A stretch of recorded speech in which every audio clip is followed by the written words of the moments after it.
Hello and welcome to your basic wheel throwing lesson. So the first time we throw on the wheel, your goal is to make a simple straight up and down cylinder shape. So something that has relatively straight sides, nothing fancy, nice thin walls.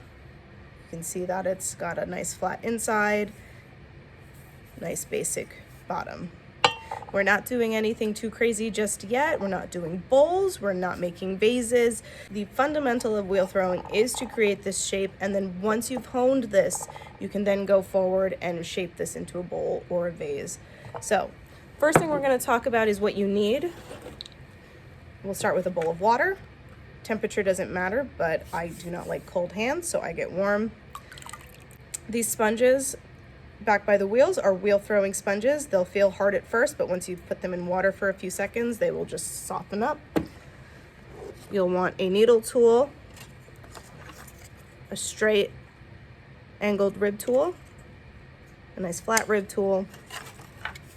I like to have a wire tool nearby, but if they're in short supply, don't worry about it. And I also like to have a straight rib, but not necessary.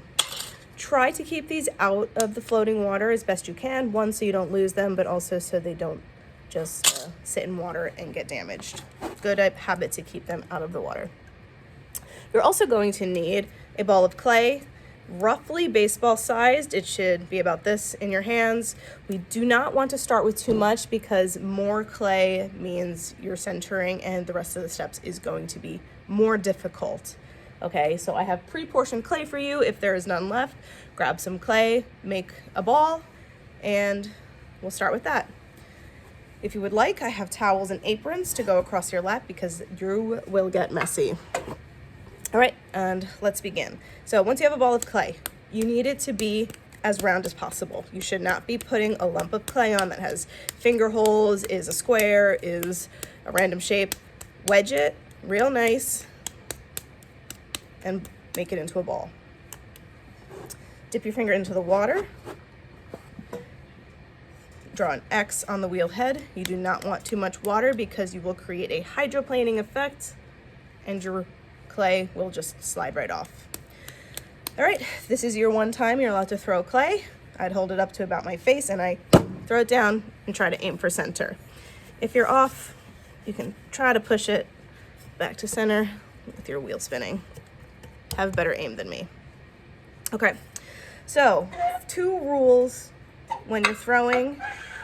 First of all, those of you with the yellow Brent wheels, the ones with these big splash pans, those have foot pedals. You will have to control that with your foot. If you're on the silver Amoco wheels, yellow Brent wheels, silver Amoco wheels. The Amoco wheels have a switch. We got slow and fast. These only have 2 speeds. It's really great for beginners. The wheel only goes in a counterclockwise direction, so it's perfect for right-handed throwers. And that's about all you need to know. They have a seat attached. They're great.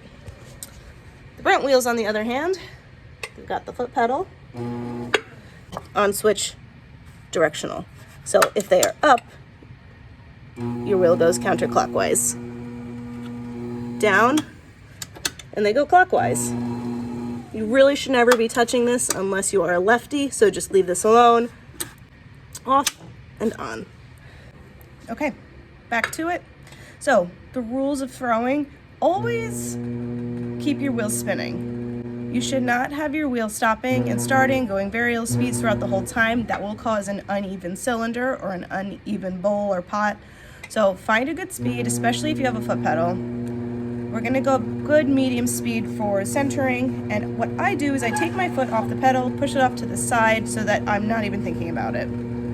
Second rule, always have a glisten on your pot. You should see the reflection of the light above it. If you do not see the reflection on the pot, it means you need more water. So for the first time we do this, don't be afraid to add a lot of water because you need that clay to glide through your fingers, not catch and create friction. Okay, I am nice and close to the wheel head. My legs are as close as I can get. I'm going to anchor my elbows into my thighs. You can do your hips. you should always have your arms anchored down so that they're not ready to wiggle and wobble with the uneven clay. Always anchor your elbows. If I'm gonna come over and you're having trouble, first thing is you're probably not anchored down. All right, so I put my hand on the clay. I can see my fingers are wobbling. It's not centered. The way to center, you're gonna take your right hand or your dominant hand, and with this meaty part of your palm, you're gonna aim for center. So if I create a line from my elbow through my hand, I'm gonna land right at the middle. I'm not off to the side this way, I'm not off to the side this way, I'm right straight center. I'm gonna create this karate chop motion. Again, the bulk of my throwing comes from these meaty parts of my hands. I'm not using my entire palm. That will create too much surface of my hand touching the clay. It's more likely to get thrown off. So with your karate chop motion here, and then your left hand, same part of your hand, it's gonna go off to the side. What I'll do is I'm gonna lock my fingers together. They're holding on to one another. You want your hands to always be a single unit, not independent. So I've got your hand motion down. I'm gonna start to apply pressure. You might see my fingers curling in and gripping, but they're kind of just resting there. They're not doing a whole lot. All right, and what this does is it gets rid of that initial wobble. I put my hand on it, it's not wiggling as much. It is not perfectly centered yet. What we want to do now is something called coning up and then coning back down. That will work any inconsistencies in the clay to the surface, such as air bubbles, so that if we have any, we can pop them and not have it ruin our pot later. With coning up, I'm using these meaty parts of my palm again. I'm going on either side of the clay. My hand is against the wheel head. I'm not squeezing it down, but I'm not raised either. I'm just resting on the head of the wheel. So my fingers are locking together. They're kind of just hanging out there. They're not doing a whole lot. But with those palms, I squeeze the clay from the sides and it shoots up. All right, so that is coning up. Because I'm squeezing basically from all around at the bottom, the clay has nowhere to go but up. If I'm too high up when I squeeze, this clay down here is gonna go out onto the wheel head and create a mess. We don't want that. So try to keep those hands stationary. Don't travel up, don't be tempted. Just squeeze from the bottom. Once you get the hang of it, you can cone higher, but we're not worried about that right now. So the next thing we wanna do is cone back down. So we are not just putting our palm on the top and pushing. That's not gonna work out. What we're gonna do is get back into that initial centering hand formation. So fingers locked together, this part of my palm going near the top, and this part just hanging out on the side. What I'm doing is I'm actually pushing the clay forward, and as I do that, I'm gently moving the clay downward back towards the wheel. So what that forward motion is doing is it's evenly dispersing the clay on its way back down. Some call this wheel wedging.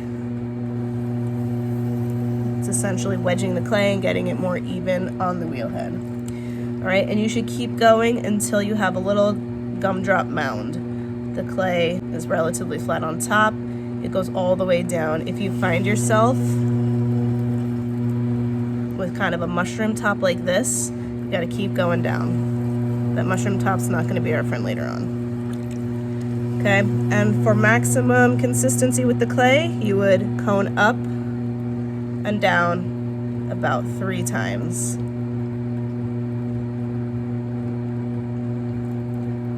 The key is going slow and steady. You cannot force this motion. As the wheel spins, you want it to be able to do a full rotation around with every hand position. So if I go too fast, I'm only gonna get about half of the clay rather than all of it, and it will become uneven. So slow and steady wins the race.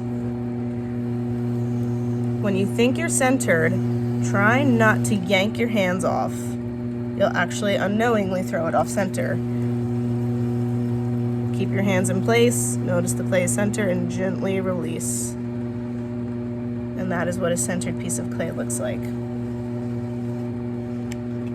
No wobble. Okay, Step 2 is you are going to now open up this mound. So what we're going to do is I'm going to gently place my hands on the wheel head. I'll use my thumbs, hold them at the center, try to find where the center of the clay is. Once I have that, you can either use your 2 thumbs and go down like so. I use my pointer because my pointer's a little stronger. And you're just trying to create a V-shaped hole. Make sure as you go down, your fingers don't separate and start to widen. You just want to go straight down. So again, slow and steady. Pushing straight down. Fingers not coming separated.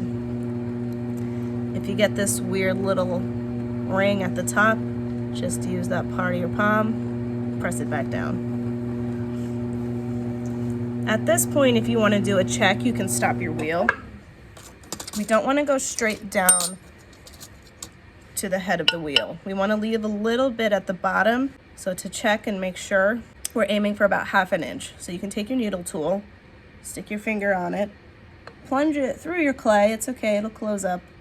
If I stick my pointer all the way down so that it's touching the clay and then I lift back up, that's about how much is at the bottom. So if you have about this much, keep pressing. If you have too little, you'll probably not be able to make a successful pot, but we'll still practice anyway. That means you've gone too far. So I've got about 1/2 inch. I'm happy with that. I'm gonna keep going. At this point, I want my wheel to go a little bit slower. Higher speeds are best for centering. If we try to go too fast for the rest of the steps, the clay is just gonna become unmanageable and we're not gonna be able to control it. So I've got my nice hole in the center. What we're gonna do now is we want this single point hole to basically open up. So if these are my fingers and this represents the hole's gonna go from V-shaped to squared. We're gonna try to create a flat bottom and straight up and down walls. We're gonna create a 90-degree angle. So to do that, there's a couple ways. One way I used to teach is to make a little Spider-Man fingers. Where's the camera? Make little Spider-Man fingers. Stick those fingers down into the hole and then just pull towards your body. I noticed that hasn't been the most successful, so easiest way for me nowadays. Take my thumb, get to the bottom of that clay. Key here is to keep your thumb at the bottom of the pot and just try to go straight across the base. Try not to push down or you'll go to the wheel head. Try not to travel up or you'll end up with a U-shaped bottom, and we don't want that just yet. That's for later down the road. So if you guys can see what's going on, my thumb is in there. I'm using this hand to just help. And my thumb is opening that clay up. Slow and steady. Don't rush anything.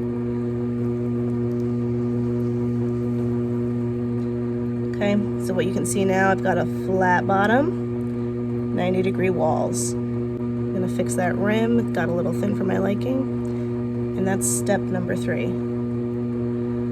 If you have a little bit of clay in there, you can just gently work your way from the outside and get rid of that.